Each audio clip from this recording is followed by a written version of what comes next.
Hello everyone, and welcome to our 2022 CFIL conference session, which seeks to explore neurodiversity in archaeology, past, present and future. The session is co-organised by myself, Cara Jones, and my colleague Alex Llewellyn, and it builds upon the work that CFIL has completed over the last 2 years, all with the aim of building awareness, understanding and appreciation of neurodiversity in archaeology. There's more information about that work on our website, and I just want to say that that work could not have taken place without the contribution from some incredible archaeologists, so please do check it out. For this session, we were really keen to go beyond the traditional conference format. We wanted to create a space to have free-flowing conversation about neurodiversity in archaeology, but to do that, we needed the right people in the room.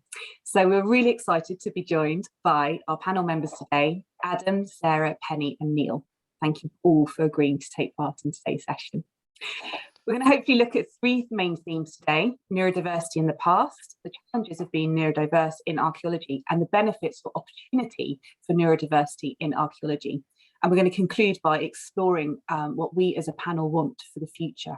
But we're going to start off by introducing ourselves and say a little bit about our connection with neurodiversity.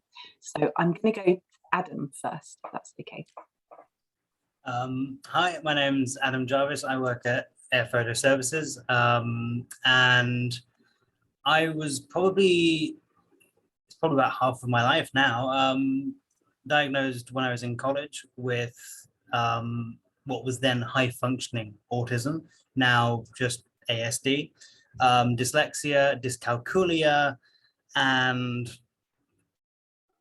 finally finding that out just suddenly made a lot of things click into place. And I've been quite lucky in the last few years of having an employer that has allowed me to explore that and to really allow me to adapt my workplace to what I need to get the job done. So I think I'm done. Brilliant, thank you. And I think we'll come back to that adaptation topic actually throughout the session. Next, I want to go to Penny. Hi, okay, I'm Penny Spikins. I'm a professor of the Archaeology of Human Origins in the Department of Archaeology at York. The whole session is making me feel rather old because I first started doing research in neurodiversity 20 years ago, I guess a bit more than 20 years ago. And that was, I knew Judith Singer, who first coined the phrase in her master's dissertation. And I first started focusing on autism and the evolutionary context of autism, initially publishing things myself, and then with Barry Wright, who's a wonderful guy from Health Sciences, just recently retired, and we've done a lot of work together since then. He specialises in autism.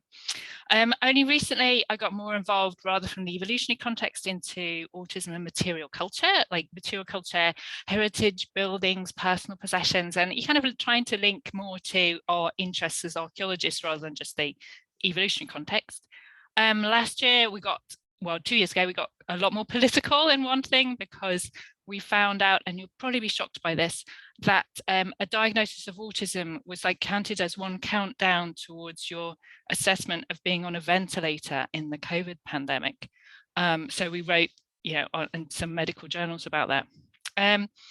I think a lot of my research is all about moving away from a deficits model of all areas of neurodiversity, but it's autism I've particularly looked at, to one which looks at strengths and weaknesses. So we can't help but acknowledge some of the weaknesses and the challenges that we face, but also to kind of try and push for more of a recognition of those strengths. I can't now remember half the publications I've published. Again, makes me feel really old.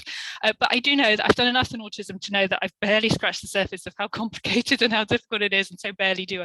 I feel like the more I know, the less I feel I probably do genuinely understand it. It's really, really complicated. But my lived experience isn't actually of autism. So I have to explain this to people. My lived experience is of dyslexia and Erlen syndrome. And in many ways, probably that's slightly too close to comfort for me to do research into. I mean, that's quite an emotional issue for kind of people in your own experience. So oddly, I've found it easier to do the research in autism and involve people with autism in that research, certainly over sort of the last kind of decade, so that we make sure we have autistic voices in there. but I found that easier, and I think it'd be quite difficult to do the same thing with my own area of neurodiversity. I'm not sure why. Probably someone will go, oh dear, we could psychoanalyze that, but like for now I'll leave that just to one side. But I'm really, really excited that there is this panel today. It's just been brilliant to see how a recognition of neurodiversity has developed and become something that people are concerned with, and become something that people talk about and increasingly want to understand. And I think that's been wonderful. Anyway, that's me. Wonderful, Penny, thank you. And it's great, quite a few publications are open access, so it's been really interesting sort of reading through those and learning more about it. Sarah, you're next. Okay, so I've worked in archaeology for 15 years. Current role is senior archaeologist with the EA. Used to work with Neil. Used to work with a lot of people, be moving around. And what I do for my job is I essentially help to identify the Environment Agency risks relating to archaeology, help them manage their risks, make sure that they're aware of what they might be impacting as they're developing their flood alleviation schemes. I've been very recently diagnosed with dyslexia, and it's probably something that I have probably been aware of and thought I had, and have asked indeed a couple of times throughout various degrees that to have an assessment like, no, you're doing perfectly fine, like, you know. And I'm actually awaiting an assessment for ADHD as well, and we don't really know where that assessment will end. So at the moment I'm working with lexic, and I got that through occupational health. And how did I get to 36 before I thought might be a good idea to check this out? I think the pandemic certainly helps, and I think you'll see that a lot of people are coming forward, and now they seem to think it's like a trendy thing. But I have struggled with various things, and I think the biggest revelation for me was a little chart where got the word superior in my verbal comprehension. Hence, if you talk to me, you think I'm fine. But then it kind of drops off to below average, and it just takes an absolute nosedive for the rest of the things, and particularly memory. So I say that instead of having the memory of a goldfish, I have the memory of a cucumber, because it's probably just a little bit less than a fish. And it's really because I've had a late diagnosis, and because a lot of the practical support is geared up towards children and like young people, and I don't have a problem with spelling. So when I look at how dyslexia presents in other people, I don't really identify that. So I feel like a bit of a fraud, like a fake dyslexic. But what I'm trying to do is to basically understand that it's a sliding scale. People are affected in different ways. That's why they assess you on different areas.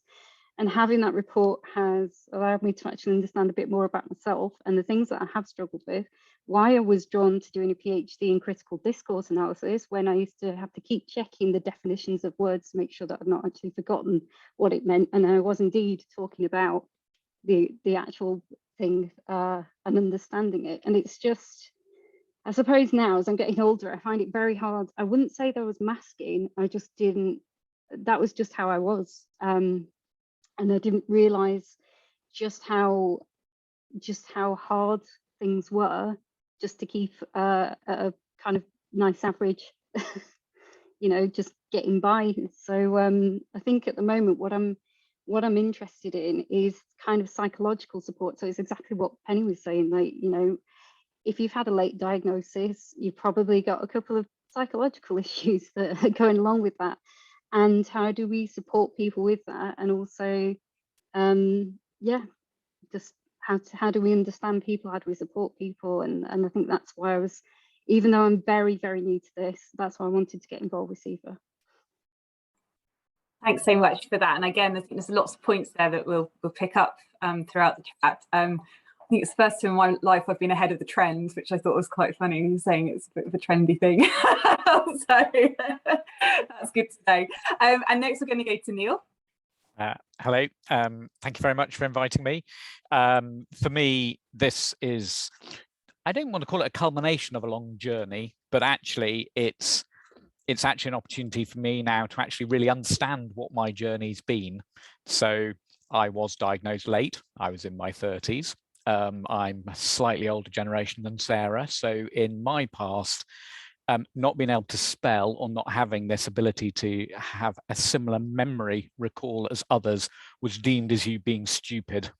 And it really was. So I have 3 brilliant elder sisters, absolutely fantastic and gorgeous, but I clearly was the stupid, dumb brother. And this was presented to me by teachers. And so I would definitely agree with Sarah. There is an element of yeah, deep sheer horror about having to write things still, which is absolutely stupid, because in my role now as the director, the executive director of the Council for British Archaeology, our head of comms actually says I have a really nice way of writing, because everyone can actually understand what I'm saying, because I write it really simply. Really? That's lovely to hear. Oh, okay. And I write often in the first person. So I write about my experience. And so what's really interesting is I'm now learning that actually every challenge I've actually had in many ways has just prepared me for what I'm now doing, which is extraordinary, which is amazing. And I suppose where I'm really interested in being is how can I give something back and help people realize there is no cure to dyslexia. It's how you create your coping strategy. So yeah, I'm dyslexic, but what I now realize is throughout my life, I have inadvertently, often without knowing, created these amazing coping strategies that helps me get over my points of stress. Okay, and so just one I'll reflect back right at the beginning on that is I now have on my email signature and on my letters a little statement about me being dyslexic. And it's lovely because people respond to me and they say, does it help, Neil? Has it fixed your dyslexia? And of course, what I say to them is no, read my emails. They're still full of spelling mistakes. They're still full of really things I wouldn't write if I had lots more time. But what it has absolutely enabled me to do is 2 things: manage my anxiety about it. So actually means I can operate at a higher level and quicker, because I don't drop down into the pit of depression quite so often. But also it's a really great way of actually showing people that they shouldn't worry about it and they should move to where I've got to, which actually, and I hope this is going to come out in our conversation, dyslexia is my superpower. It enables me to communicate differently. And, and I think as both Sarah and Adam have and Penny, it gives us a great way of holding conversations with people, which is great. Thanks so much for that, Neil. And again, there's a lot to unpack there, but I think the idea of role models and mentoring invisible people, I think, is going to be really important going forward as well. Alex next. Thanks, Cara. Just give a brief introduction. So I'm Alex Llewellyn, and I'm the head of governance and finance at the Chartered Institute for Archaeologists. And as Cara said right at the beginning, I've been working alongside Cara to try and raise more awareness of neurodiversity and archaeology, and having a look at some of the lived experiences and examples that we can provide through our website to members. I'm not been diagnosed with any form of neurodiversity myself, but my dad, my brother, my husband, and now my daughter have all been diagnosed with dyslexia. And a lot of the stuff that I've been learning over the last 18 months, 2 years, is really helping me to understand, particularly my daughter, and things that I can put into place to support her. And you're saying about the different sort of coping strategies, and I've realised now that one of the key ways that my daughter deals with the kind of anxieties and difficulties that she faces at school is to come home and cook. So quite often I will finish a work call and our kitchen is a disaster zone, but my daughter is there cooking and loving the fact that she has that control over something, and it, just the little things like that I've been learning about how people deal with different things and how everybody is different, and seeing those different strengths that people can offer has been brilliant over the last 18 months. So I'm really looking forward to this conversation today and what this can take forward after the conference. So thank you, Cara. Thank you, everyone. Thanks so much for that, Alex. Thank you. I guess that just leaves me. So I have dyslexia. I was diagnosed at university. And in all honesty, when after doing the test and getting the results back, I ignored it. I never declared it, and I didn't accept it for a very, very long time. I didn't meet another dyslexic archaeologist until I was working professionally, and at that stage I found it a really great comfort to talk about it quietly, to be honest with you, and start comparing those experiences and those similarities between us. But I think the big change for me came about 10 years ago, when I started working full-time in community archaeology, and I was specialising in designing and delivering projects for or working with audiences who weren't currently engaged in heritage and archaeology. And that included projects with young people who had dropped out of education or training for a variety of reasons, and we were working with them to develop new skills by doing archaeology. And what I found was that I was working alongside quite a few young people who were neurodiverse, and they were really similar to myself. They had a really similar sort of cognitive ability and cognitive approach to on-site tasks. And I really just started to feel really strongly that I was doing more harm than good by not embracing that unique aspect of myself and not sort of kind of declaring it and being a bit more open about it. And actually, as I started to become more open about it, I began to realise that some of my unique attributes, some of the things that make me really good at some aspects of my job, actually correlate with my neurodiversity. And I realised, I really began to realise how much harder that I was making it for myself and potentially other neurodiverse archaeologists by not declaring it and not embracing that aspect of me.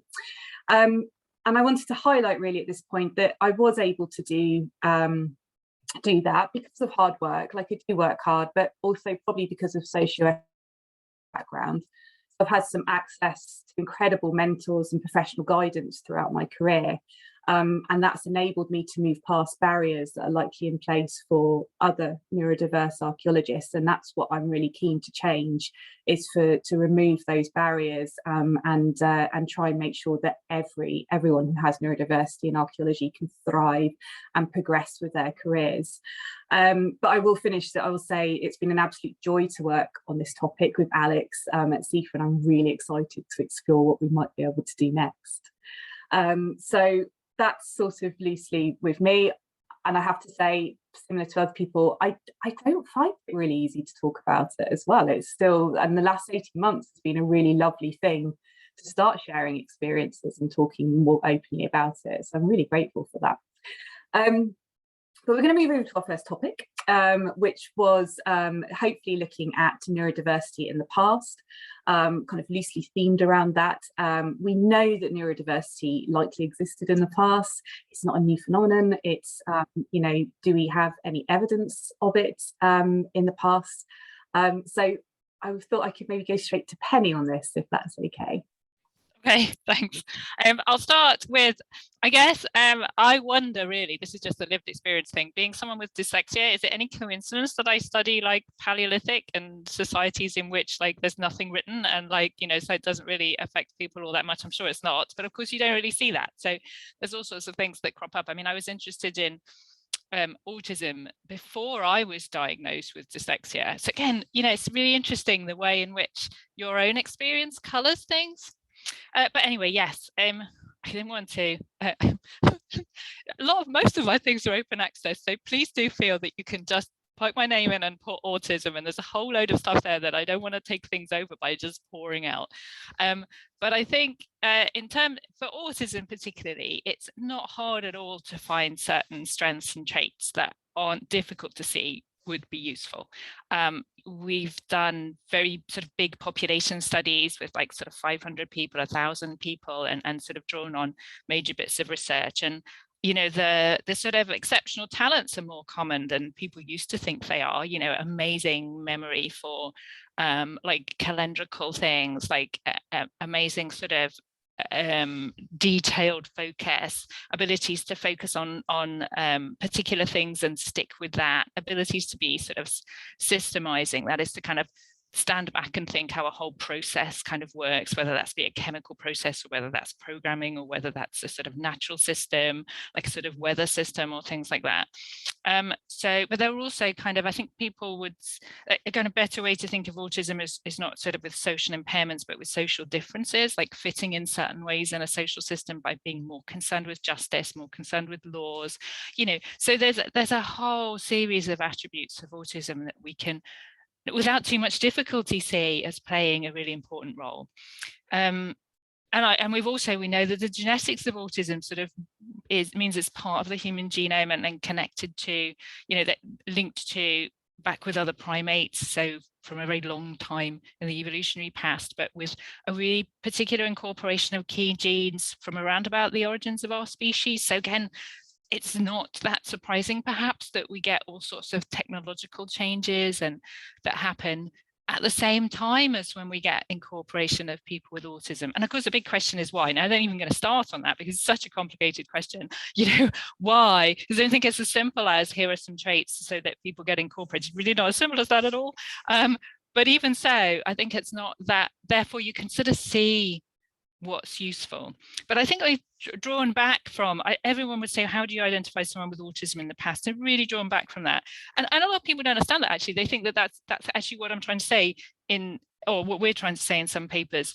But I would really draw back from ever really trying to say, oh, look, that person has had autism or dyslexia, unless you're really sure, because there's so much of an overlap. I mean, like I say, if you've met one person with autism, you've met one person with autism.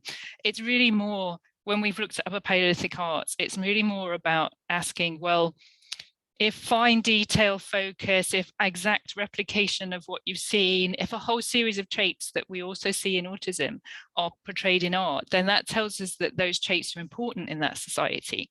And we can look at the percentage of people with autism who are really good at visual depiction, which is quite high compared to with neurotypical people, which is very low, and start to say, well, some upper Paleolithic art was very likely made with people with autism. So there's just that much more skilled on average at doing that kind of art. So it's been upper Paleolithic art where we've tried to sort of say, not here's someone with autism, we can never say that, but look, here's a situation where you've got the Ice Age, you've got a real drive for like really highly focused technological adaptation, where the art seems to reflect traits that we see in autism as perhaps having significance.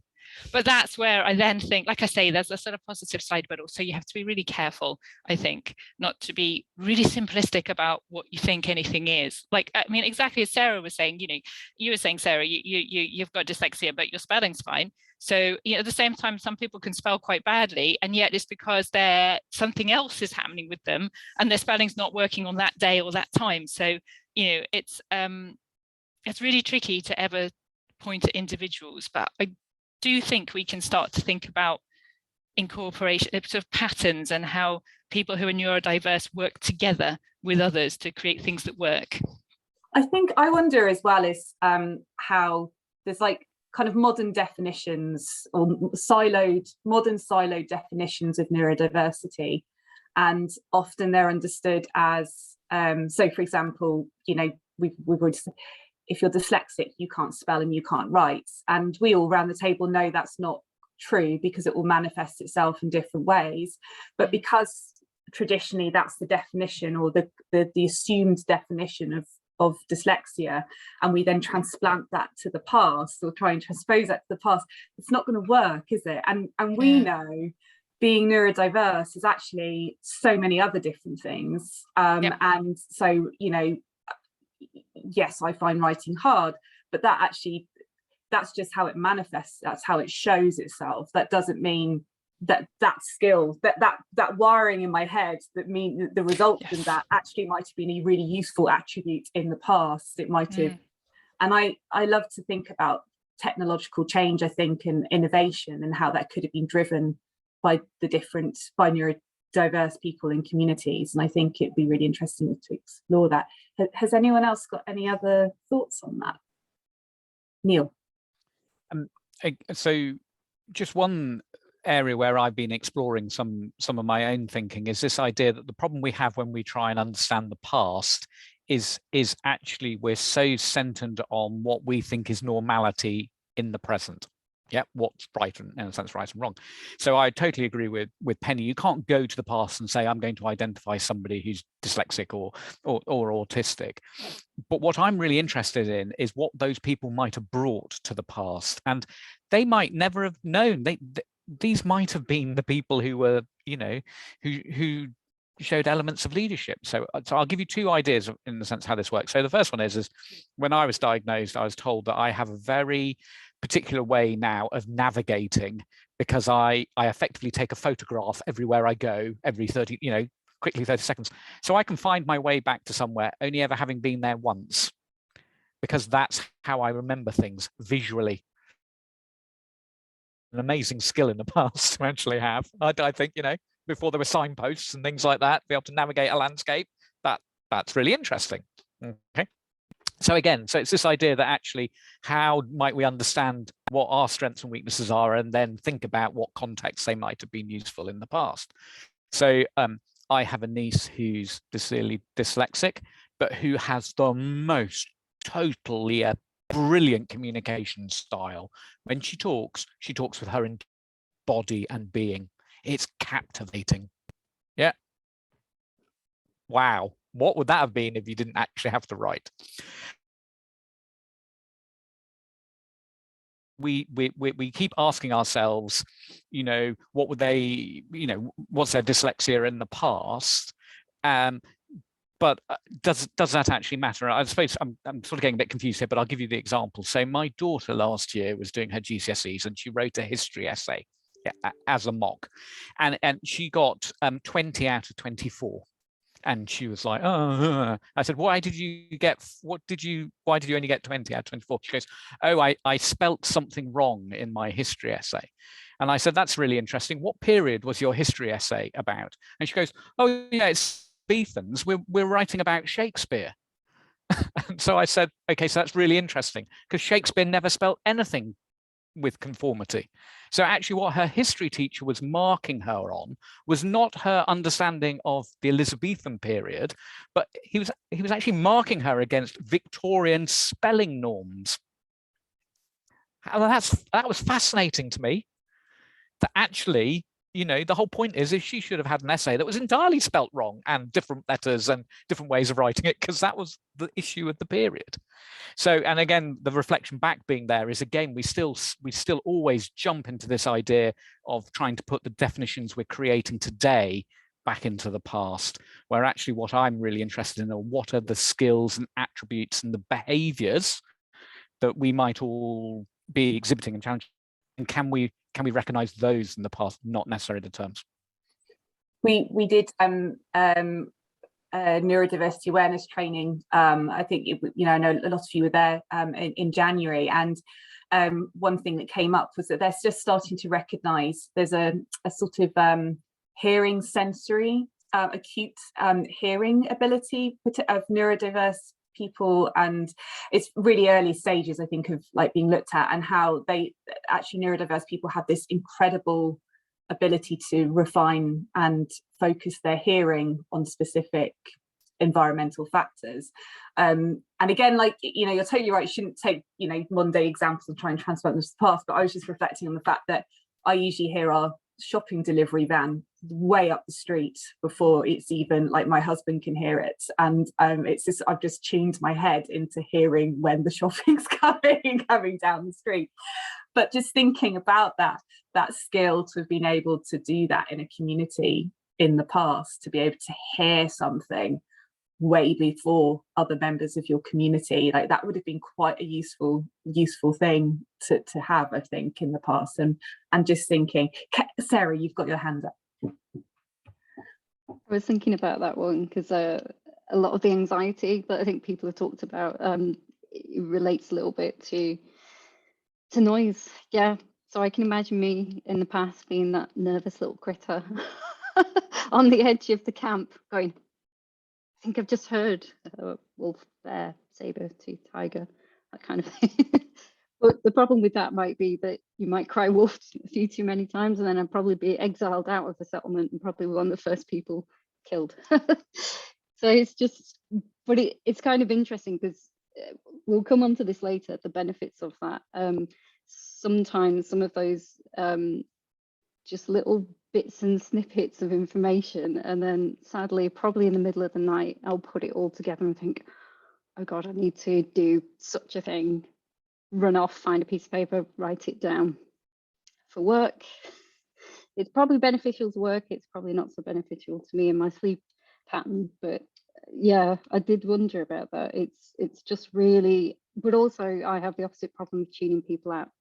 So somebody can be talking to me and I've lost interest and it's as though they're not talking, which is obviously not terribly beneficial. I think that's really interesting, and again we'll come on to that maybe, but talking about, I think that's where as well, like awareness in the workplace really comes in, because I'm quite good at zoning out of meetings. And I mean, thinking going perhaps a step further from that, who do you think is best placed to spot that in the archaeological past? Does it, you know, how do we try as a profession try and get a bit better at maybe being open to those ideas? Has anyone got any thoughts? Neil, I might call on you.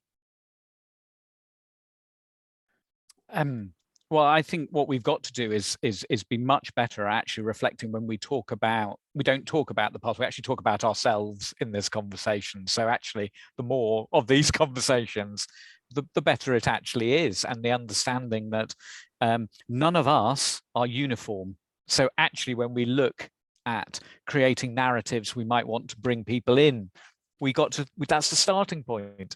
If none of us are uniform, nobody else who've come before us are necessarily uniform. And I think that's the most powerful position that we're actually in at the moment, is to actually understand this concept of the individual human in some of those processes and things that we're actually thinking about. And then absolutely the other thing, the point is our minds, the way they then function, enable us to do certain things really, really well.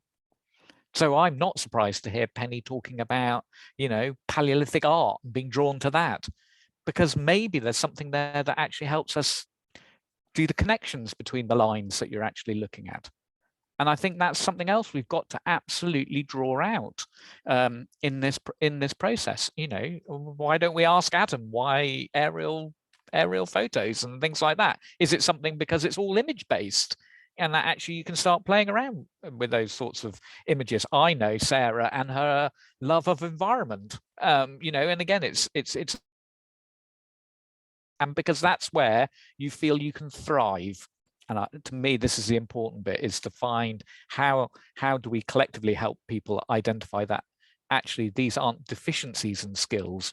These are actually skills that enable archaeology to thrive and be what it is. Absolutely. And I'd like to go to Adam at that point.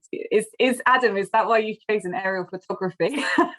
Well, yes and no. I mean, because as well as doing the air photo stuff, I do a lot of GIS focused work as well.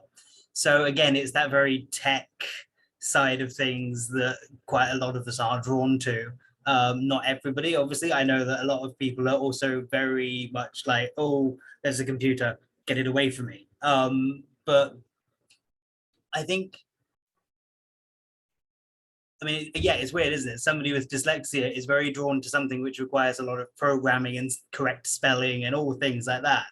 But I seem to be able to do it well in my work. You ask me to write you a letter, it'll be full of typos. But for, again, I think for the photographs, it's the recognition of patterns, like seeing the field boundaries changing over time and sort of looking at one going, and then looking at the next one going, oh yes, it's there, and that's the same thing. And again, it's that playing with the pattern recognition that we have. And I think, again, pulling that back into how other people would recognize these things as well, is the fact that because we see things differently in how we interpret and view the world, means that sometimes I've had colleagues who couldn't quite figure out where things are meant to go, and I can just look at, oh yeah, it's there, there, and there, and they'll go, and my brain's just made the connection. But I think in looking in the past as well, I agree entirely with what Neil was saying about having to, we almost like need to collaborate in sort of, I know that Penny was saying about not wanting to specifically say, oh, this person has autism because of X, Y, and Z. But I think that, like I say, pulling on all of our different experiences can sort of help us go, well, yeah, I mean, if I was in that situation, I would probably have done this. I would be more inclined to do that. And it's sort of pulling all of our different experiences together. And I think that not just people with different neurodivergences are useful in that. I think also having people who are neurotypical are also intrinsic in finding these things because of the fact that they see things different to us. So we're all, to them, we are the slightly different people, but to us, they are. I don't want to generalize to the people watching that are neurotypical, but you are slightly weird to us as well, so don't worry. Thank you. Yeah, and I think well, there's many things I love about that, but there's what I love about that is the really thinking about teams as a whole, and I think we'll come on to this again about how successful teams are ones that embrace everyone and are diverse and have a range of. Yeah, we all know this, but I think it can make a stronger team to embrace that diversity rather than trying to conform. So yeah, it'd be exciting. And I think actually that leads us on really nicely to the next topic, looking at the sort of challenges of being neurodiverse in archaeology. And I think it's fair to say all of us in our intro maybe alluded to or spoke of some of those challenges.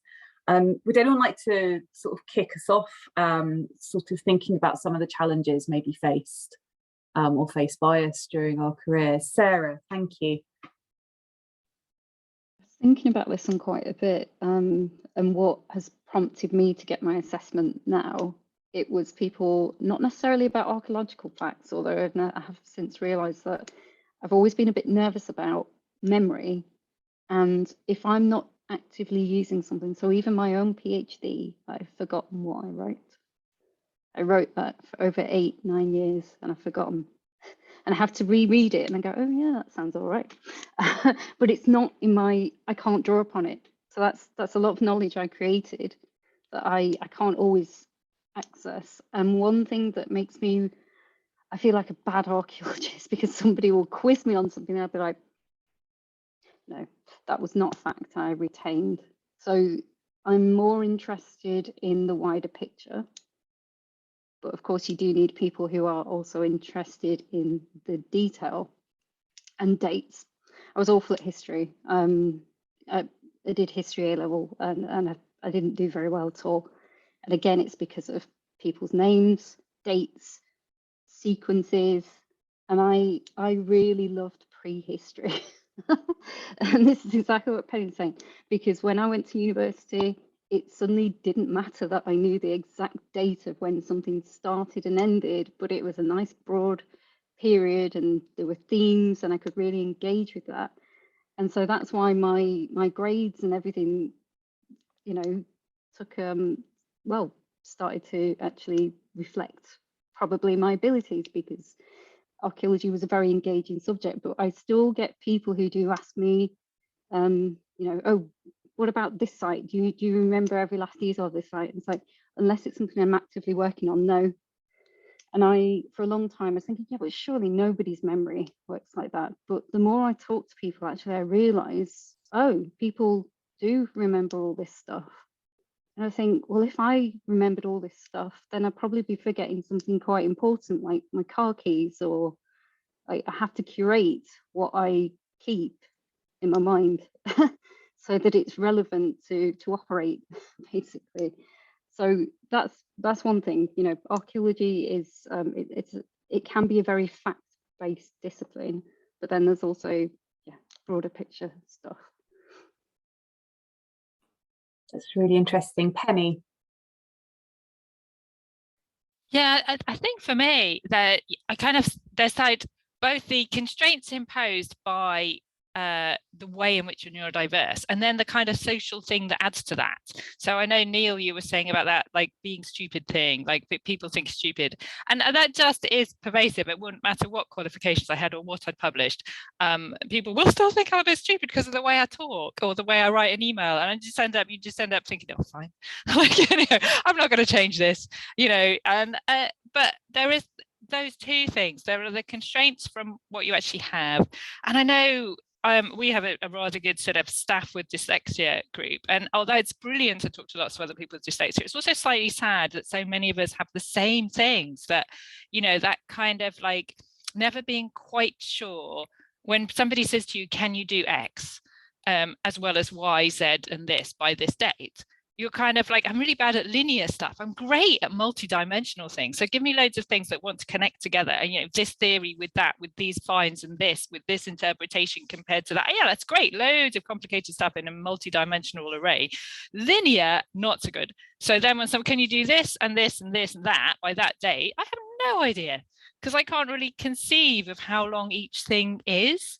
So many of us would just be overwhelmed and not having holidays to try and catch up with stuff. And there's so many common things that are really difficult to handle. And for me, noises, we were talking about sensitivity to noise. And that's kind of both, is one of those wonderful examples of things that are both, they're not, you can't just label them as this is an advantage or a disadvantage. It can be either, depending on the situation. So I, you know, find it really hard to work in the office because the slightest noise and I can't focus. And at home, I've had to buy one of those computers without a fan that are more expensive, quiet computers, because any noise and I can't focus. But I can focus really well when it's completely quiet and get loads done. But as soon as there's like a tiny bit of like, you know, people walking past, I'm like, okay, that's it, I'm off the topic. Oh yeah, we're coming on to Adam. So yeah, so there's those kind of, well, come on, and we can talk about it more, but I just kind of think there's those kind of both sides of all the things, both the actual things you experience yourself, and then what society does on top of that with all the assumptions. But sorry, Adam, you were going to say something. Yeah, no, I was literally just thinking almost the opposite, which was that for me, I can be sat here at my desk working away. I will hear that person stood outside on the street having a very quiet conversation on their phone, and I'll be sat there going,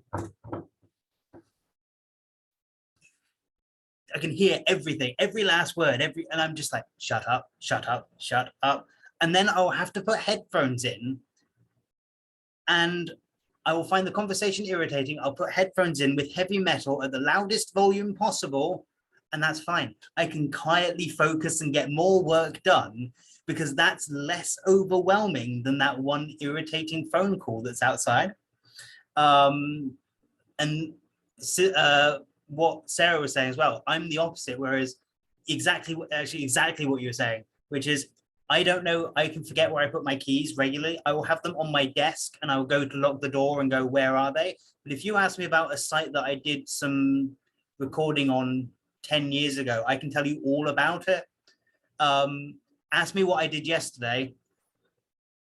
No idea. Did I manage to achieve that job that you asked me to do yesterday? What job? I can't remember. Did you write it down in an email? Otherwise, don't ask me.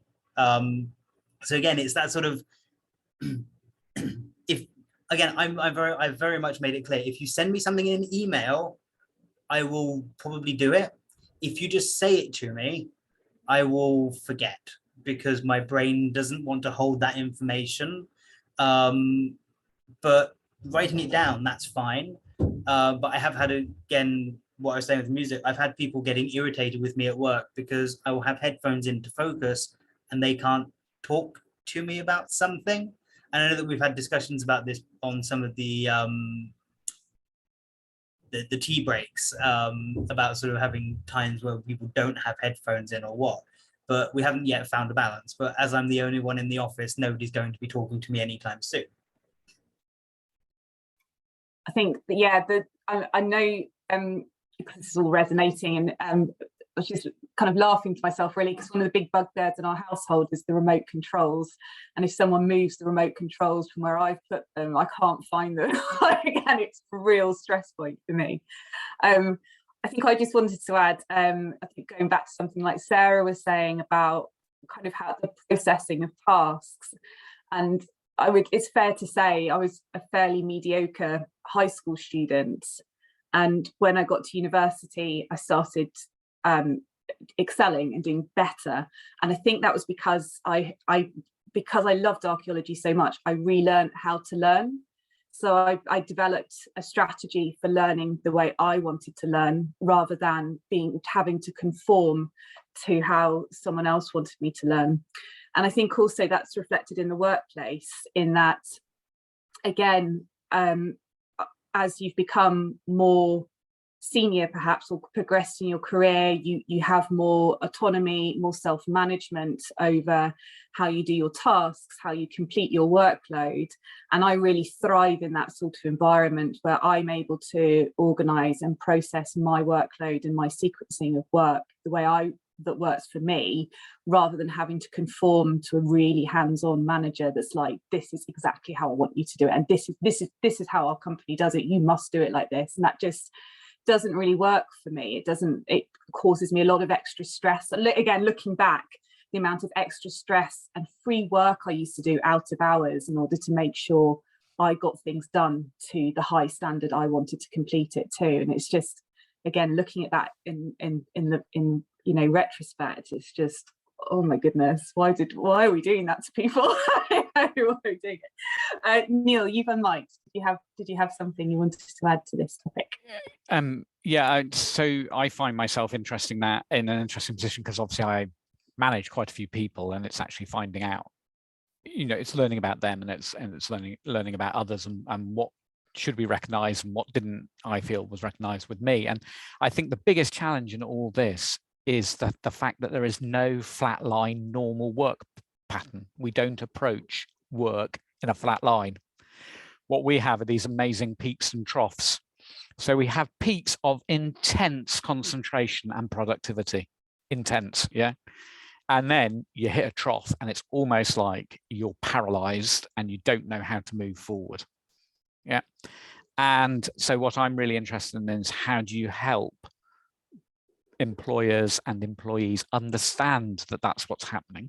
It doesn't make you're not skiving or anything like that. What you're just doing is you're having this moment where you can't, your cognitive processes have just taken time off. They've just walked out the building. And sometimes that is a really horrible and scary place. And, you know, I get it now. I get it with a number of things. I get it with, you know, when I've got to think really intensely about writing a position. Yeah, I sometimes just have to go AWOL, because there's so much going on in my head. There is just no way to sift that. And often the only thing that helps me sift it is intense pressure, is actually to feel pressure, is to feel, oh my God, I've now only got an hour left to do this. Deadlines certainly motivate me, but Penny is shaking her head. No. I just got this horrible horror. No, I definitely don't like deadlines. I don't work to deadlines. Are awful. There's a horrible horror that managers everywhere are going, oh, excellent. We'll just put all our dyslexic and autistic people under pressure, and we'll get some wonderful work. But my point is that, but I don't forget what I've said first, that it's individual. Yeah, there isn't a standard to this. And I think, again, what Adam's actually saying is, I need on occasions to help me concentrate white noise. I need it there to block out everything else. Yeah, I need to create that blockage. And again, I'm now talking from a manager's perspective. How do you not do it, Penny? Exactly what you've just said is give everybody a deadline. Yeah. So myself as an individual, I'm more than happy now. You know, I would openly say to somebody, if I'm not delivering what you need at the moment, you need, just tell me to get on and do it. Yeah. And that is as much for somebody I manage telling me, because that's about leadership as well, and it's about me understanding what their needs are. Yeah. So I can't just wait until I've sorted it out. So it's really interesting, and it's about how do you create that honest conversation in these processes. I also know that when I'm in one of my high points, no one's keeping up with me. You know, I've just shot off somewhere. And I think that's, again, this real challenge is the peaks and the troughs, and how do you understand that? And I suppose my last point is, those troughs can be exhausting. And so you got to cut some people some slack at that moment in time. Yeah. Penny. Thank you. Yeah, I do totally agree. And I think one of the things I find quite hard is I will be able to do a lot of kind of really thinking things very intensively that people think, oh, that's really creative and imaginative and brings that together. And then they'll expect that they could ask me to do something by tomorrow that would be like that, which it doesn't work like that. I might have come up with something that you think's great, and it might not have taken me very long, because at that point it was all in my head and I could do it. But that doesn't mean that you can then say, oh, you know, we really want this by I don't know, the day after tomorrow. Like it doesn't sort of come from nowhere in a nice organized way, exactly as you're saying, Neil. There isn't a line there, and the productivity doesn't come in a way that you can just sort of suddenly magic it to fit within a certain amount of time. So yeah, I would really agree with that. I think one suggestion that came up, and I think it was during the neurodiversity awareness training we did, it was actually from a neurotypical attendee, and they were talking about doing kind of workplace adaptation or sort of workplace agreements between employees and managers, and just sort of setting out what are agreeable adaptations and what might, you know, what are not helpful environmental factors or anything like that. So it's just kind of agreed between you and your manager. There's clear communication between you about how you work and how you thrive, and managing that. Because I suppose I wonder if you are neurotypical, if the communication lines aren't clear between you and your neurodiverse colleague or employee, it can be quite stressful trying to maybe work with that individual. I don't know, just because, you know, they might not know what's going on, and there's trust and things like that. So I think it's a really tricky thing to navigate, but a document like that might really be helpful for some people. And I suppose like that, looking at easy and simple adaptations for neurodiversity, we've talked a bit about headphones. They work for some people. We know environmental factors can really help people, you know, simply from the position of where your desk is in an office, whether you're in an open planned office, whether you're in a solo office. Are there anything that springs to mind that helps you thrive at work? Penny? Yeah, so I did one of those access to work applications. So I would, you know, if you've got dyslexia, I would do that. So I did the first one about 7 years ago, and it's access to work is a government department that provides help for people with disabilities to stay in employment. But actually it just means that they have large kind of grants that they give out to companies to, you know, provide you with equipment and stuff. And when I first did it, it was probably more than 7 years ago, they introduced me to speech recognition, and it was just so much training and time. I just thought, oh gosh, this isn't gonna work.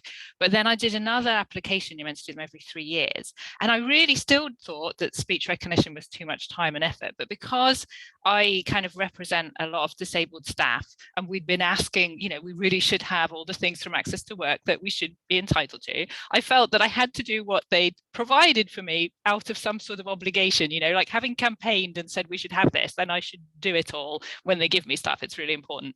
So I went through all the speech recognition, and now honestly, like I view a keyboard as some implement of some horrible authoritarian regime. You know, it's like I do everything by talking, and it's so much easier.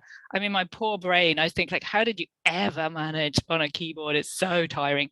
And now everything is, I mean, I wrote my last book all with speech recognition. So I guess the message is it depends on you, because I say that to people and it doesn't suit everybody. But there are people out there who it really does suit, and you might not know by just trying it for a couple of hours. You might need to actually put a bit more time in, because it took me longer before I realized how good it was. But once you've trained the system, you can train all the archaeological words, and you know that everything's there, and it really does.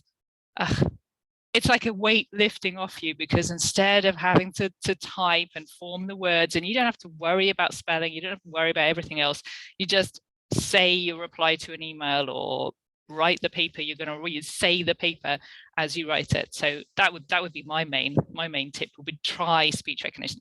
And not necessarily, I mean, you can try it on Google Docs, but the more expensive ones are definitely worth it, because you can train all the words. So it's worth giving it a go. I think that's really interesting, the concept or the idea that you have to maybe train your brain to adapt to it. And so certainly when I've tried some of the free versions, it doesn't work for me. It just took longer than if I'd written it. But that's a really interesting point, that you actually maybe have to train your brain to maybe trust it as well, trust the AI to present your words.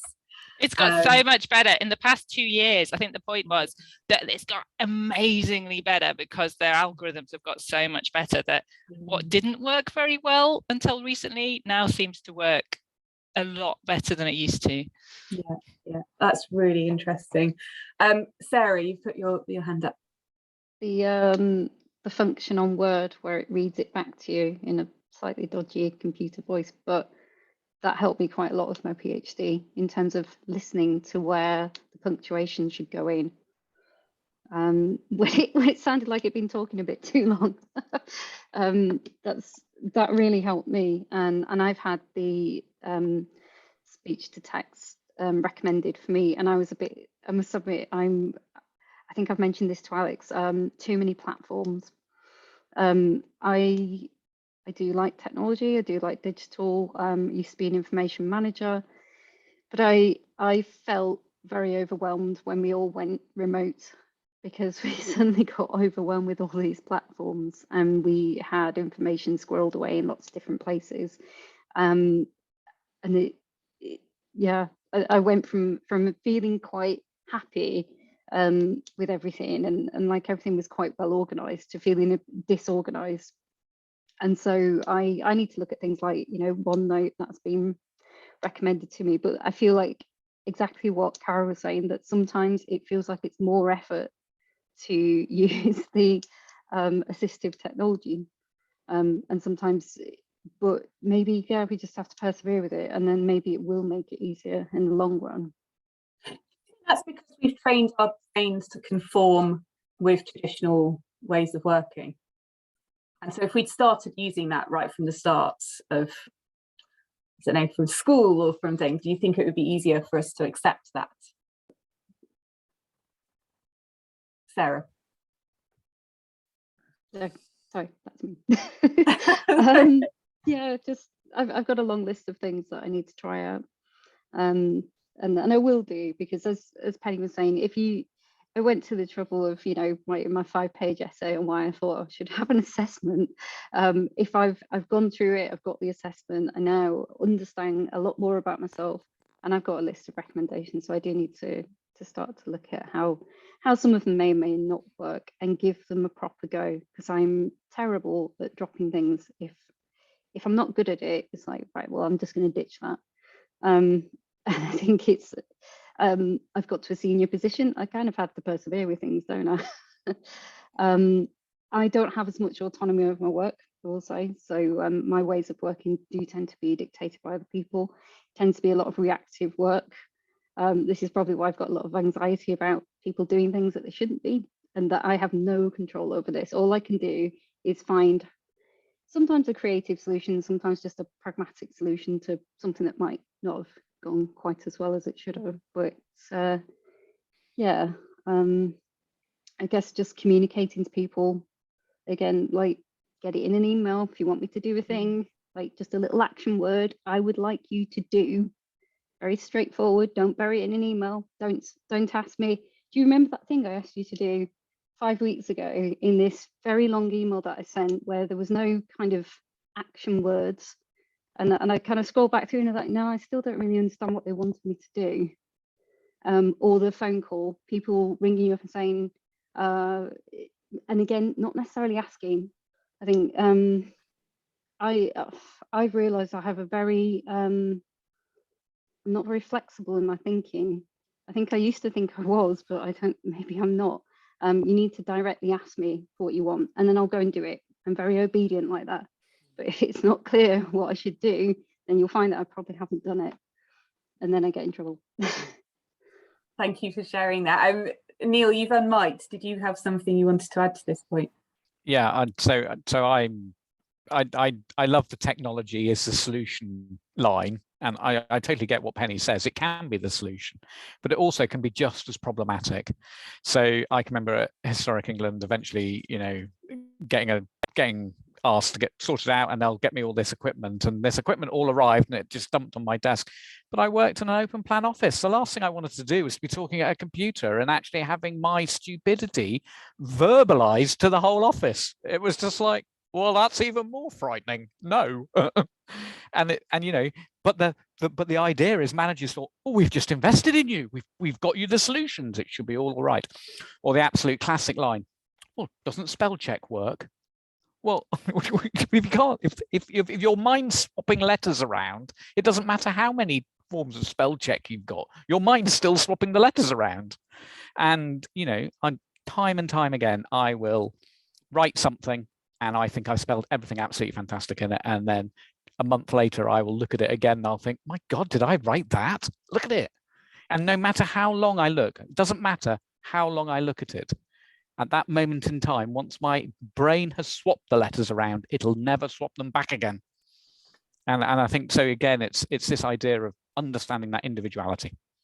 That's really resonating with me in how, and this is about, I think this has really caused a lot of stress for me in terms of, I will read an email 10 times and in my mind, it's all right. Or even a funding document, in my mind, it's all right. And then I'll look at it 2 weeks later and suddenly see there's a missing word in a paragraph. And it's so, for me, like, yes, you shouldn't be such a perfectionist, but that's really frustrating for me. And that feeling of faith, it's just a missing word. At the end of the day, it's not actually that big a deal, but it's just that feeling of your brain letting you down because it saw one thing, but actually on the paper it was another. Got Penny and then Adam's and Mike, but Penny first, if that's okay, and then Adam. Yeah, I'm just saying, I mean, I absolutely agree with that. It's so, you know, that I don't see those kind of mistakes. And in a way, it's like, wouldn't it be nice to live in a society in which it didn't matter? Because it's not really that we're wrong. It's just that we're not creating exactly the forms that other people are expecting. But I just wanted to say something I thought was quite sad, actually, so I don't want to be too miserable, but both of my boys had dyslexia. And when they do their GCSE exams, they get extra time, but they still have to, they're still graded on spelling and grammar.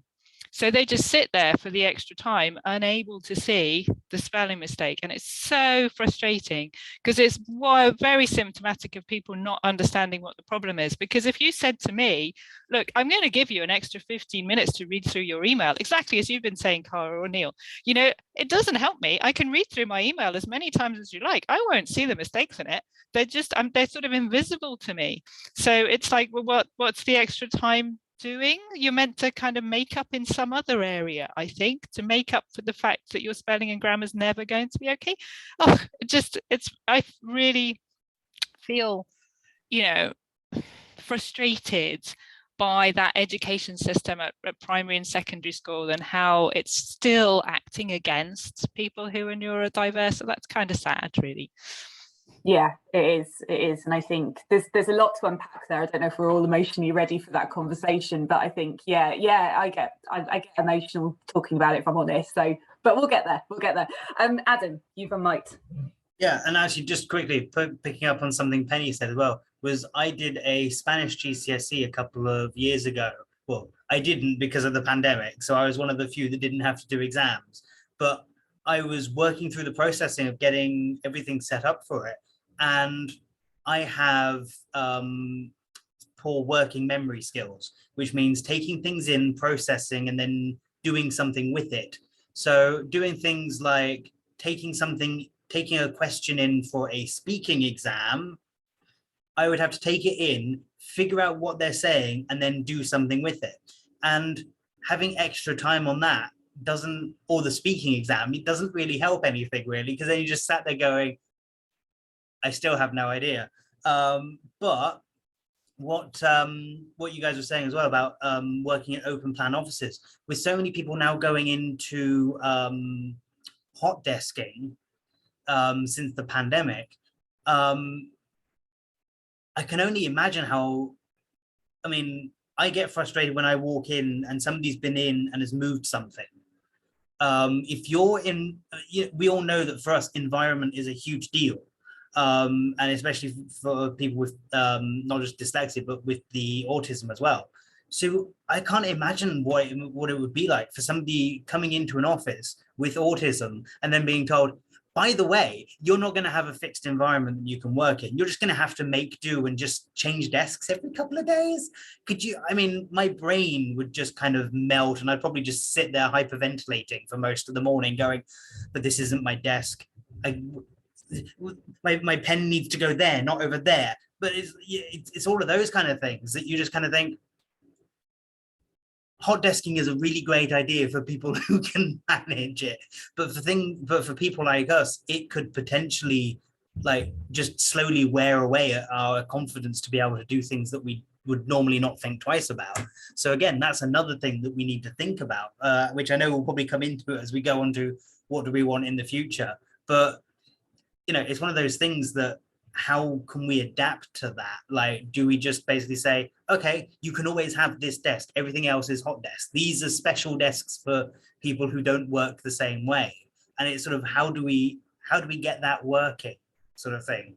I don't have the answer, but it's again something else that what you guys said, it just, my brain made the connection. So yeah, just having these open conversations about, yeah, the fact and the impact that one particular desk can make or break someone's kind of happiness at work, basically well-being at work. I mean, that's just such a small thing, isn't it? But it's just being able to have that conversation with your colleagues or your management team that to try and do that. So yeah, we're going to take a little break now, so we'll stop recording.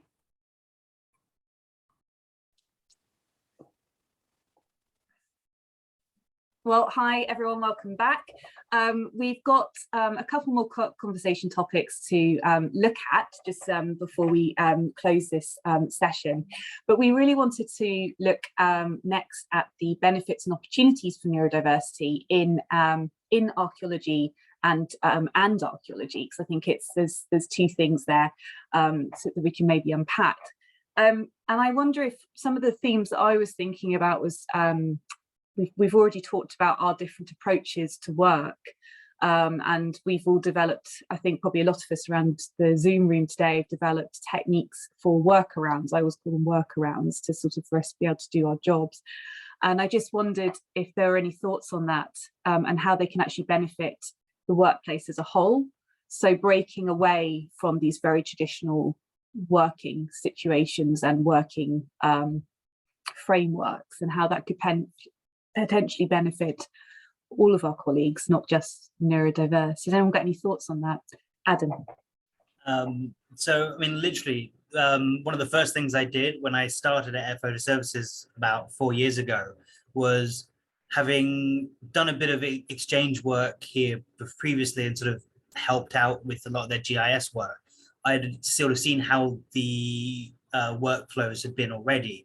And one of the first things I said was, this is going to take too long. I'm going to give me 5-10 minutes, half a day, maybe, just to play around with some coding. And I eventually came up with a way, instead of having to manually enter into a system eastings, northings, grid references, I came up with just a short piece of string in a GIS coding box that means you save that right until the end, and it does it like that. So instead of us taking like more than 30 seconds for each thing, I mean, imagine if you're doing a huge project and we found however many of sites, each one, it builds up time. And the first thing I did was I basically said, we're just gonna save time here. Give me a moment to think outside of the box, and I will come up with something that will speed this up.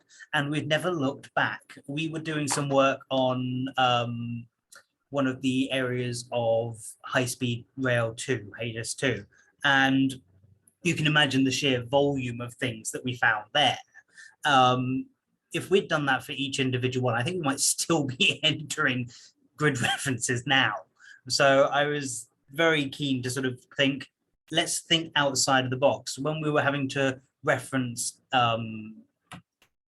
like NMP numbers and HER numbers and all things like that, I came up with solutions within the GIS itself to go, okay, so this box is around that one, so that's the number we need, and it will do it automatically. And that was one of the first things that I did when I started here, because I'd seen how it worked already, and I thought, I can make that better just by thinking not how everybody else, and not coming and going, well, this is how we do it. This is how we work. I came in and went, that's not how we're going to do it.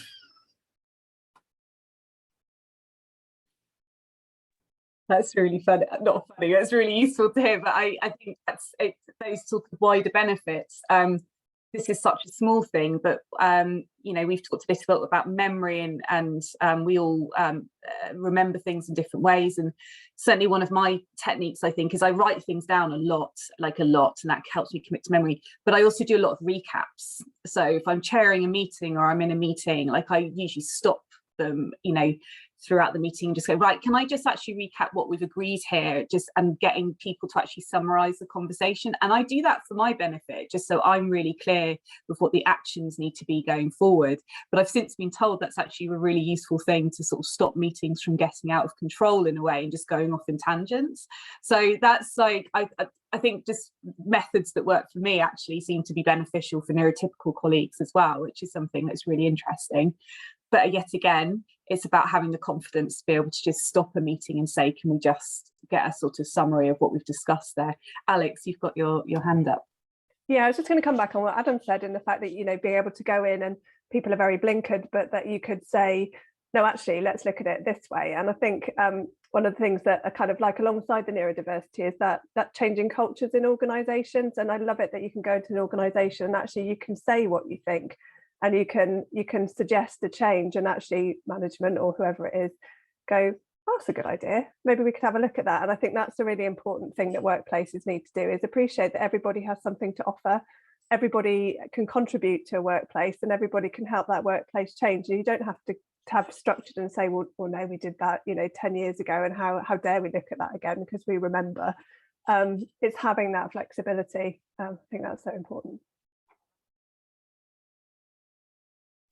And I think that's the culture change, but it's also having awareness, being open to those ideas, I suppose, isn't it? Being open to those culture change and doing things differently. Has anyone else got any more thoughts on that? Sarah? We're trying to have a culture change, and we've committed to various things, and people know that, you know, they've got a list of things that would improve our culture. One thing that I work better within a kind of negotiating environment if I'm able to be really open with people.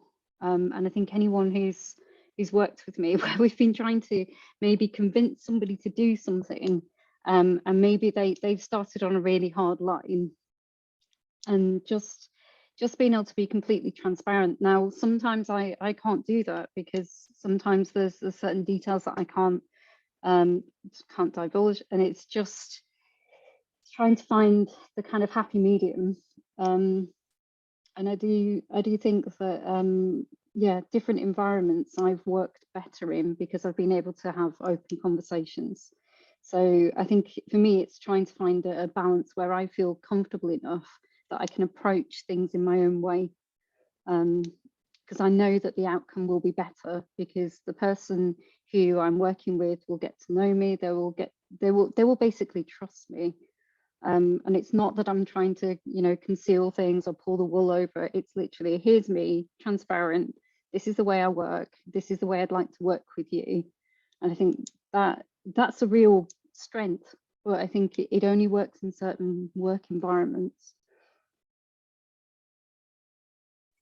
I think during our tea breaks, one thing a contributor highlighted was that they worked within a mixed team of neurodiverse and neurotypical employees or people, and they actually went around the team to look at everyone's strengths and weaknesses, and then started to sort of, as a team,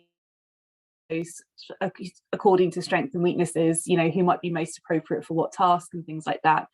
And I thought that was a really interesting approach, because I think so often neurodiversity in the workplace is categorized by challenges, constraints, and what you can't do, and not looking at it as more of a positives of what you can do, and also recognizing that everyone has strengths and weaknesses in different places, not just neurodiverse people. So I think that's a really healthy way going forward, as well as identifying all of those strengths and weaknesses. Has anyone got any experience of that or any thoughts on that, or thinking more of the positives? I know, Neil, you mentioned about superpowers, which I'm a firm believer too. Superpowers. Okay, so on our current strand, the thing that was striking me as a really interesting line is one of the problems with archaeology is it's incredibly hierarchical. And you've got to move up through the process. So I love what Adam was saying. Of course, technology is not for the old, if you know, very broadly. And so actually you can come in and you can be really dynamic and sort things out, because quite frankly, the people who are probably employing you have no clue about what you're actually doing. Yeah. And so actually so you can actually you can do that change, but actually that's about leadership. And I think something that archaeology needs to actually understand is some of our most important leaders are the people who are in the very early stage of their careers, because they're the people who'll be taking the subject on. And so I'm in this sort of position now where I'm exploring, actually, in a sense, it's not about me. I've created my coping strategies. I've got somewhere exciting. How do I lead differently in order to bring the leadership out of my team?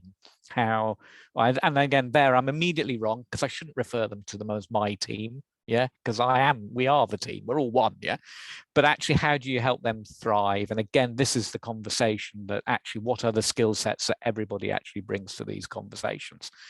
And the thing that I've learned is, if you've got a really difficult problem and you need a conceptual solution to it, throw it at someone with neurodiversity, because they'll do exactly what Adam says. They'll think outside the box.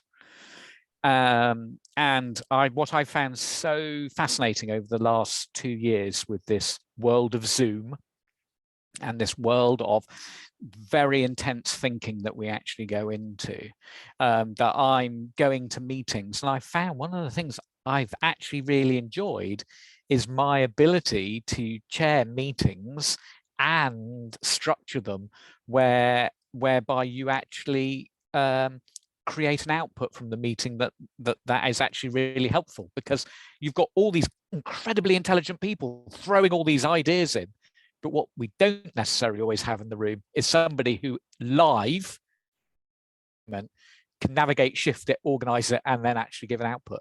Well, I can tell you neurodiverse people are pretty damn good at that. Pretty damn good.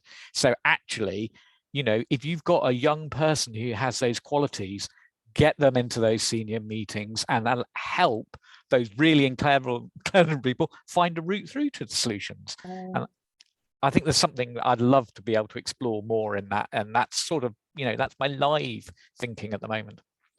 I think, sorry, Adam, you might, if I might just say one quick thing about that. I've been thinking a lot about that, and about things like conference panels and working groups and committees. And there's always the general recognition how undiverse they are. Like, you know, that is a fact. And often because they're drawn from senior members of our profession. And I do not understand the hesitancy or the reluctance to draw more diverse voices from different areas of our profession. And I really just, I suppose it's reiterating what you're saying there, Neil, is that those diverse voices might just be at the start of their career, but they still have so much to offer and so much contribution that they could, you know, help turn things around if they're in the room. And we've still got this issue about allowing access to those rooms, to those conversations. And I know it's changing, but we just need people to rethink about where those diverse voices can come from. And they might not necessarily be next to you at that same career level as you, and that needs to stop and be rethought. So, but Adam, you unmiked as well. I don't know if you had any thoughts on this. Yeah, I was just thinking of what Neil had sort of said about the fact that, like, obviously people coming into the career now as well with neurodiversity or within them, and thinking about the fact that not all of us are academic. Like, I put my hands up and say, I don't have a degree in archaeology, but my affinity for technology and for the patterns and all of that it's another element that I know that CIFA is working on with the NVQ and some of the other elements that you've got going at the moment. But it's things like that as well that we need to start opening up and realizing that a qualification or a piece of paper doesn't necessarily determine our ability in what we can do. Thinking outside of the box is what we do. And ultimately, that piece of paper is a box. So sometimes looking at it from a different perspective and going, they show a really good skill base. They may not have the qualifications to be at that level, but exactly what you're saying, bring them in and sort of allow them that opportunity to have a look at it, because we might have an idea that you guys wouldn't think in a million years what this might be. Or again, it's that, as you're saying, that very much, but we've done it for 10 years this way. Why? There's no need to change it. But sometimes there is a need for change for the sake of change, because there is underlying things that it can bleed into. So yeah, I agree. I think we need to look at people who are not at the top of the chain, if you will. Penny, you had your hand up. Yeah, I mean, everything you've been saying, Adam and Neil, sort of brings to mind, for me, the question is, how do you, when you get to where you are, help other people along that way? And it's actually quite, one of the things, it's hard to think through how to do that. And you can get, to be honest, I mean, I try and then I get overwhelmed because I think, oh, this is huge.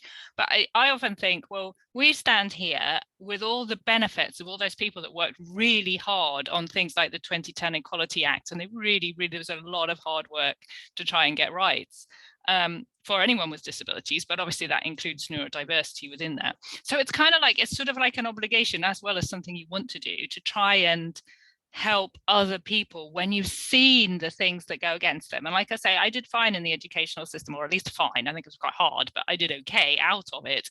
But so many people who I would not see as any less clever than me were doing so, you know, really were sort of really set back by all of those systems. And one way, I think he's saying, Neil, is just to be a role model. I mean, just to be there. And I always say, oh, I have dyslexia and it's amazing. Even that simple thing makes such a big difference. I mean, even students just have this kind of like, oh, relief, you know, there's this, that no one's going to be like judging me for this, because clearly that's not going to be a judgment that happens here. So there's just saying it. But also I find, and this seems a simple thing, but it's so tiring sometimes. It's like every time anybody sends me something that's not in accessible format, I write back and say, please, can I have it in accessible format? And sometimes I think, well, I can, you know, I can still read it. It's just long, because I've got Erland's syndrome. I can still read it if I can't change the font and everything else. It just gives me a bit of a headache and takes a while. And it's easier for me not to question it. But it's more important that if I should be in an accessible format, then every time that happens, no matter the hassle to me, I just write back and say, I need that in an accessible format. I have this. And then someone says, what's an accessible format? And I think, oh. But it's almost like, for me, it's like a sort of second part of my job, the kind of like, you know, the kind of trying to make some kind of niche appear by just, and it's almost like, you know, almost I have to be unemotional. I have to suspend all emotions from it and just think it's part of my job to try and just like pave this way by saying, I need this like this, or I need this like that. But I think one of the topics quite important is, how do you make a way for people to get through? Because we know how important they are, as you've just been saying, in meetings. You know, we can see the strengths that, as you said, Cara, people always ask you, well, what can't you do? They don't ask you what you can do. And honestly, really, I don't think anyone's ever asked me what I can do. And, you know, not that I'm saying I'm really old, but I've been here quite a while. And that's quite a long time of saying you've got dyslexia for no one to have ever said, what actually are you good at? And it really is a really long time. I mean, maybe someone will, but, you know, it hasn't happened yet. So like, you know, there's such a lot to change, really, isn't there? But we know all the strengths that are there, and changing that is difficult. Penny, what are you good at? Loads of things. Sorry, I just wanted to be the first one there. No, excellent, good one there. No, and I totally agree. It really frustrates me Oh, it just really frustrates me. We're always focused on the constraints and not on what neurodiverse people can bring to situations. And it's changing. And I think for me, having conversations like this, the tea breaks that we have with our neurodiversity, sort of rough, very loose network.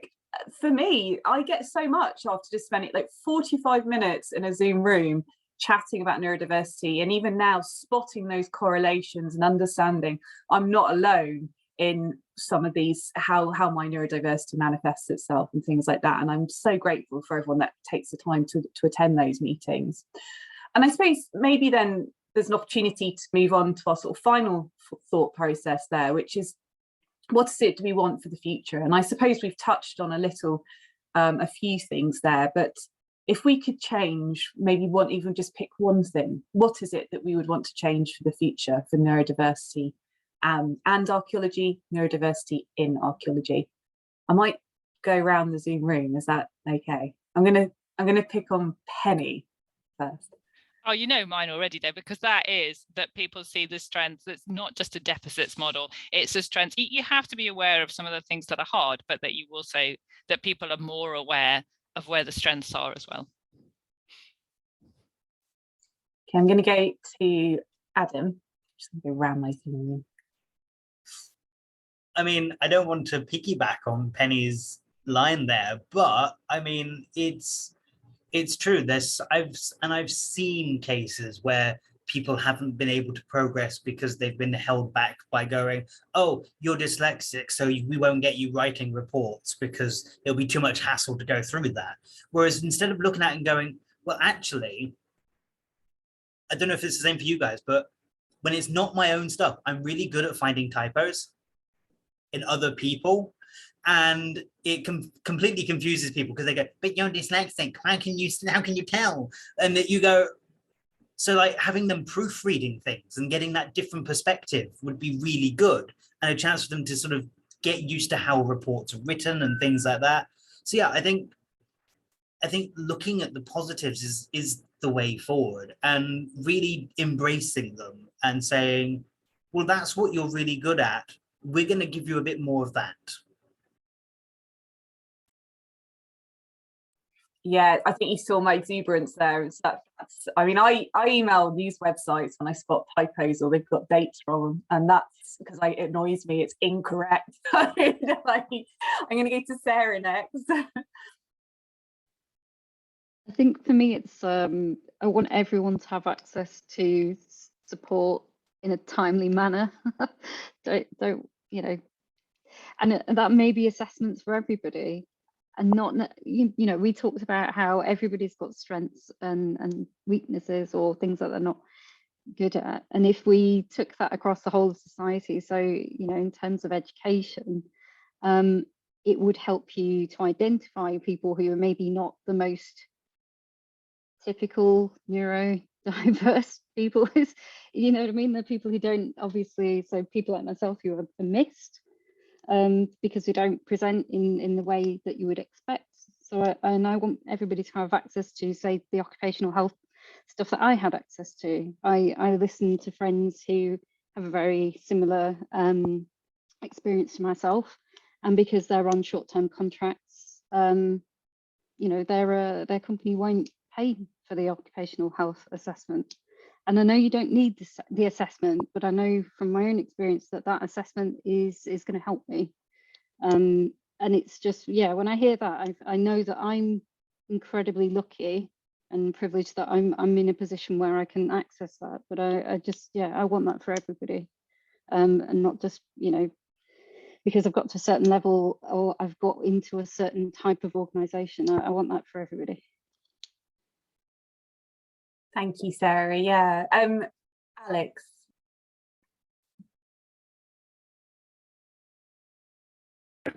Sorry, I lost my mute button there.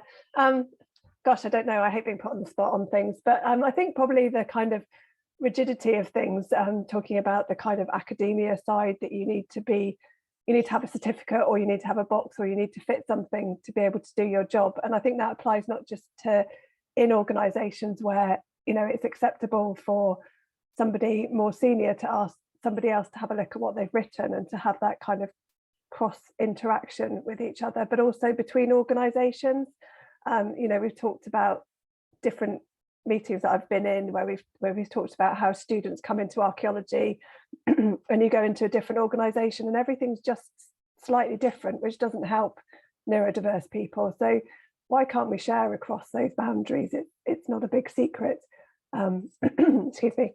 I just think that would help everybody, and it would make everybody feel just you know, like they fit everywhere. I think yeah, definitely the boundaries, I think, is where I'd like to get rid of.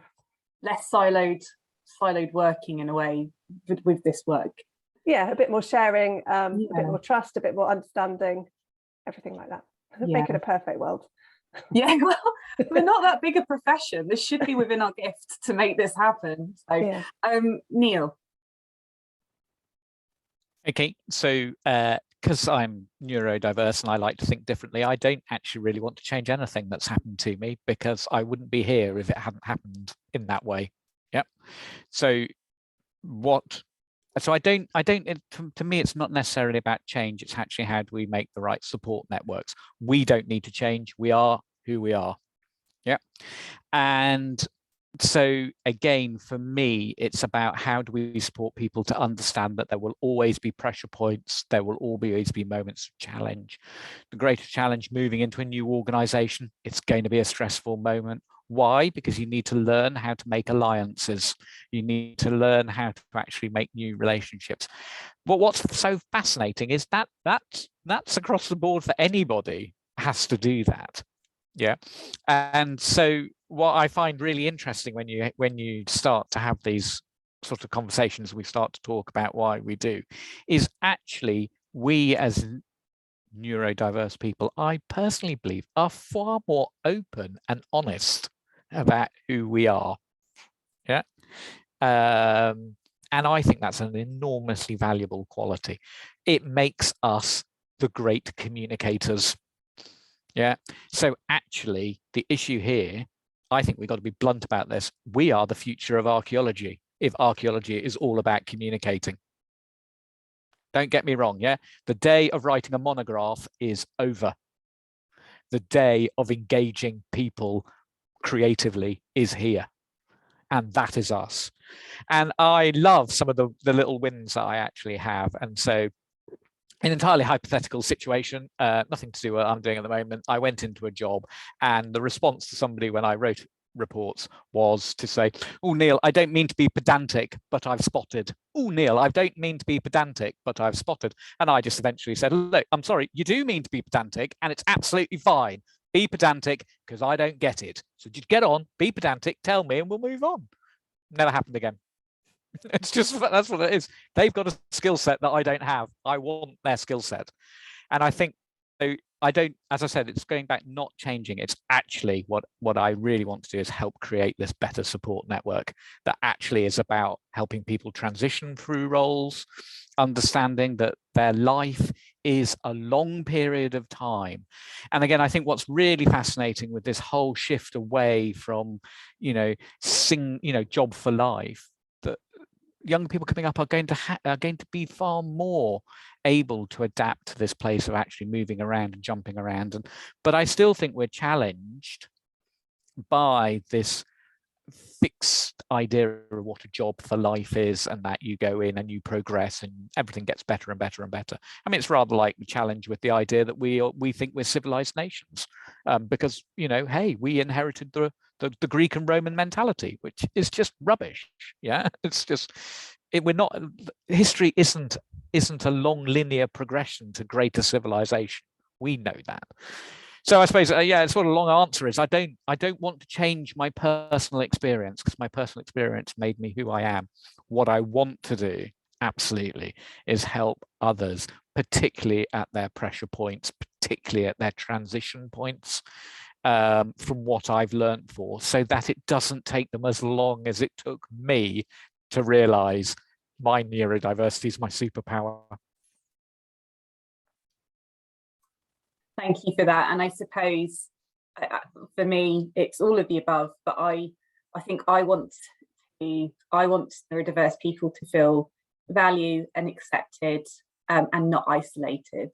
And I agree, like, I wouldn't ever want to take away my experience because it's made me who I am today. But at the same time, it would be awfully nice if other people didn't have to feel like that, I think, at certain times of their career. And I think we've got the power to do that. And it's having conversations like this that can enable that to change. So I don't know if anyone has any final points before we wrap up. Is anyone happy to? But I think just to say thank you so much to our incredible panel members today, Adam, Sarah, Penny and Neil, for giving us your time this afternoon to discuss this through. It's been incredible. I want to thank my co-organiser Alex for just being awesome, our conference colleague Elizabeth for bringing the conference itself together. And I know that I'm going to go away with a lot to think about from today, but I really look forward to hearing everyone's thoughts about this conference session. So thank you so much, and we'll see you all soon.